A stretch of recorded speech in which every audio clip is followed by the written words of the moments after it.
Eto na nga mga chong, marami tayong basketball updates. Boss Al Francis Chua, pinapatapos na ang PBA Finals. Bakit kaya? Matapos ang Game 5 ay nagawa pa ngang makapuwersa ng TNT Tropang Giga ng Game 6 at possible na humaba pa ang serye. At kung meron niyang isang gusto nang matapos ang PBA Finals, ayan ay walang iba kundi ay etong si Boss Al Francis Chua. Pero teka lang, bakit nga ba gusto nang matapos ni Boss Al ang finals? Alamin natin ang buong istorya. Nakakalimang laro na ang mainit na final series ng San Miguel at TNT Tropang Giga. At may isang interesting na insights ang lumabas mula sa kampo ng San Miguel. Dahil si Boss Al Francis Chua ay gustong-gusto nang tapusin agad ang serye. Ayon niya sa mga source, ay kaya raw gusto ni Boss Al na matapos na ang finals ay para masiguro na ng San Miguel ang kampyonato. Pero ang mas mabigat na dahilan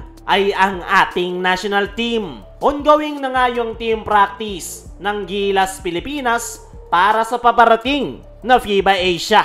Pero hindi pa nga rin sila nakukumpleto dahil 3 key players yung naglalaro ngayon sa finals. Unang-una na nga dyan ay etong si Calvin Oftana, CJ Perez, lalong-lalo na si Junmar Fajardo. Dahil dyan, hindi pa makapagbuo ng full practice ang Gilas Pilipinas dahil inaantay pa nila na matapos ang PBA Finals. Ay nga mismo kay Boss Al Francis Chua ay kung siyang araw ang masusunod ay talagang gusto niya nang matapos ang final series. Kayang-kaya naman daw talagang tapusin ng San Miguel base raw yan sa kanilang naging performance. Masyado nga lang daw nagkumpiyansa at kinulang sa effort yung mga players. Dagdag pa ni Boss Al ay kinausap niya ng araw ang San Miguel team na hanggat maaari ay kailangan na daw nilang tapusin para makapagsimula na yung full team practice ng Gilas Pilipinas. At the same time, delikado pa raw sila sa TNT dahil kung papaabutin pa raw nila ng Game 7 ay luging-lugi sila sa momentum. Pasundot pa ni Boss Al, natapos na daw sana ang finals kung wala lang daw controversial na nangyari matapos tawagan ng basketball interference yung dunk ni Moutaw Tua. Pero wala na nga daw silang magagawa dyan at ang focus nga daw nila ay makuha ang panalo. Kaya naman, dalawa yung purpose ng kagustuhan ni Boss Al na matapos agad ang finals.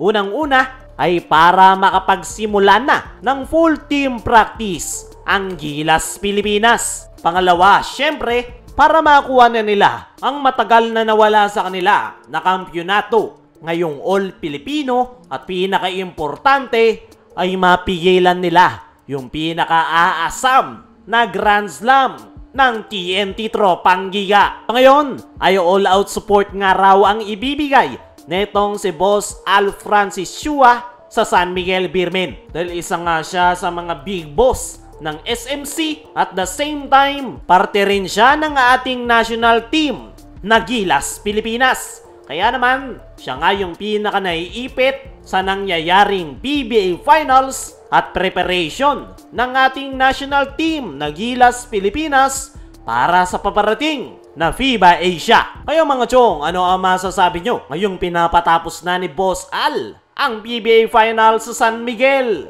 I-comment mo lang dyan sa ibaba.